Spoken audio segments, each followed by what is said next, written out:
CEO 리포트 9월 4주차 프리뷰입니다. 안녕하세요. 저는 웰스기업연구소 정우일 소장입니다. 자, 이번 주 CEO 리포트는 크게 두 가지 이슈로 준비했습니다.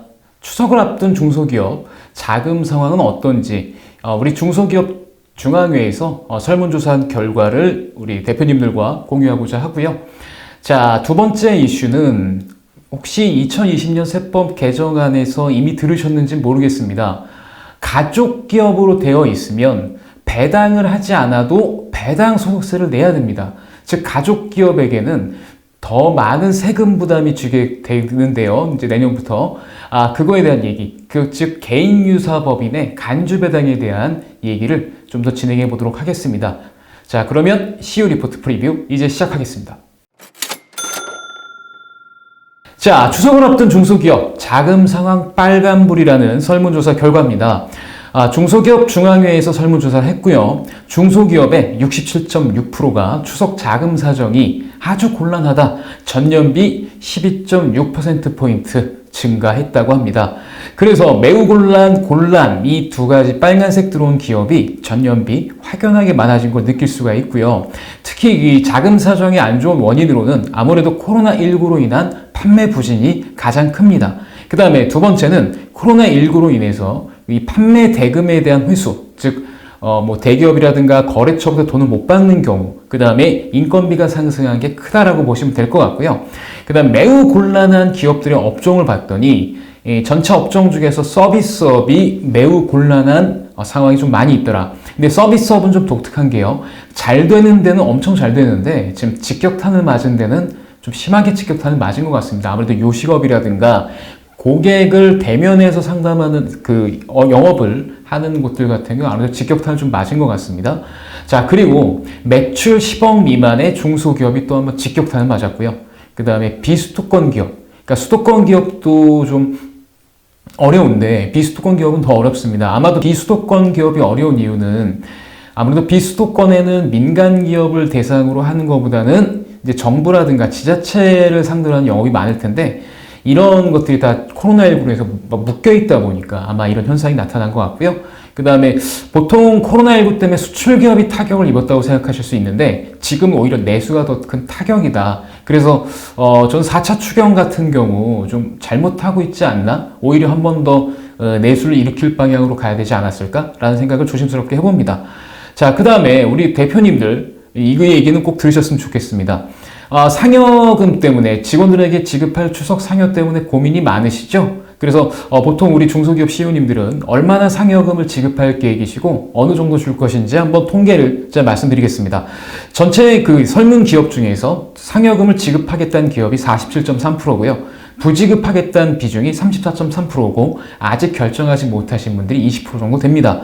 그러면 지급하시는 분들은 어느 정도 지급할 것이냐? 전년비 확대 지급하는 건 0.8%, 전년 수준이 73.4%, 축소 지급이 25.8%라고 보시면 되겠습니다. 자, 부지급하는 기업은요, 원래 연봉제라서 지급 안 하는 경우가 63.3%, 그 나머지는 현재 회사 상황이 곤란하기 때문에 지급하지 않는다라고 보시면 되겠죠. 그래서 지금 중소기업 전반적으로 명절 상여금도 지급하기 어려운 상황이다라고 보시면 될 것 같습니다. 그러면 명절 상여금을 지급하는 경우에 얼마만큼 주느냐? 자, 비율로 주시는 기업은 보통 기본급의 50%를 주십니다. 자, 그 다음에 정액을 주시는 분들은요, 지금은 전년에 2019년에는 약 70만 원 정도, 1인당 70만 원 정도 지급을 했는데 지금은 약 11만 원 정도가 깎인 58만 원 정도를 생각하고 있습니다. 그래서 만약에 아직 결정을 못하신 대표님이시라면 기본급의 50% 혹은 비용으로 주신다면 대략 한 60만 원 언더로 주시면 평균적이다라고 보실 수 있겠죠. 자, 그리고 이제 두 번째 이슈로 넘어가겠습니다. 자, 두 번째 이슈는요.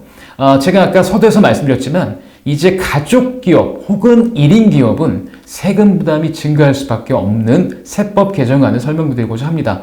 자, 2020년 세법 개정안에 개인 유사법인의 간주배당 소득이 신설이 됐습니다. 그래서 9월 달에 이제 정기국회를 통과하게 되고 대통령령으로 시행령이 확정이 되게 되면 이 개인 유사법인의 구체적인 업종, 그 다음에 업력들이 결정이 될 것 같습니다. 근데 현재까지 입법 예고된 안을 보게 되면요. 일단 개인 유사법인에 해당되는 조건은 최대 주주 플러스 특수관계자가 80%를 초과해서 주식을 갖고 있는 경우입니다. 세법 개정안에는 그 이상으로 나와 있는데 입법 예고된 법령에 보게 되면 초과라는 조항이 나오더라고요.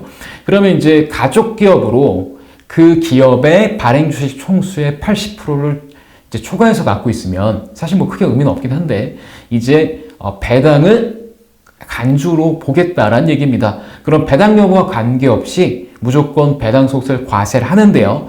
이 제도에 대한 요약을 보시게 되면 일단 취지는 법인을 통한 소득세 부담 회피를 방지하기 위한 개인 유사 법인의 주주에 대한 과세 합리화입니다.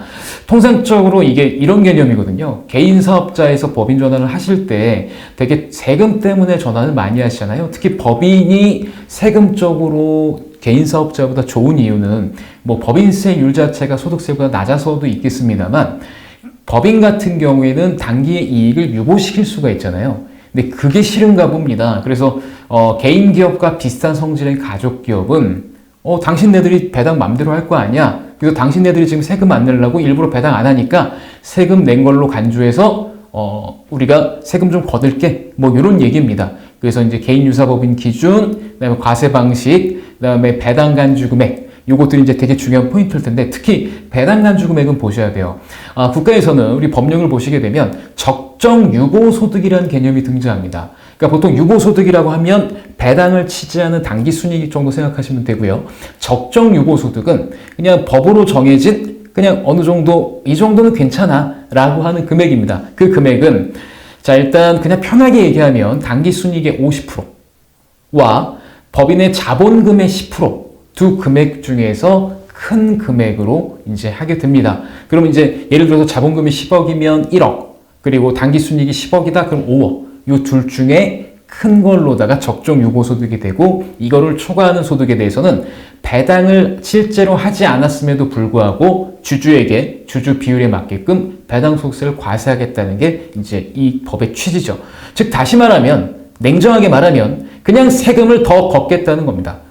솔직히 이거에 대한 그 합법적이냐 아니면 이치에 타당하냐 이런 여부는 솔직히 말씀드리면 제 개인적인 생각은 아닌데 이제 뭐 세법 개정안에 보니까 미국과 일본의 사례를 갖고 와서 해외에선 이렇게 과세하는 트렌드다라고 얘기하는 것 같습니다.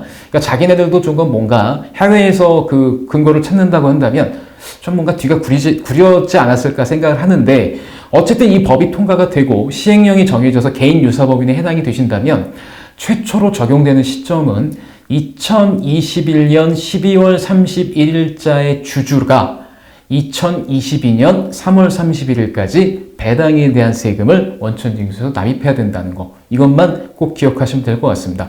그래서 일단 그 명의신탁 주식이 있거나 그런 기업 같은 경우는 앞으로 좀 주식 정리를 좀 해야 될 것 같고요. 그 다음에 1인에게 대표자 1인에게 너무 많은 주식이 몰려져 있다라면 부담이 돼 있다면 배당에 대한 부담도 커지기 때문에 사실 이 부분 좀 고민하셔야 됩니다. 예를 들어서 자본금 10억이고 당기순이익 16억인 회사입니다. 이런 경우에 당기순이익이 그냥 유보소득이고 1인 주주고 배당을 실시하지 않은 경우라고 한다면요. 자, 자본금의 10억의 10%니까 1억, 그 다음에 순이익의 16억의 50%니까 적정 유보소득은 8억입니다.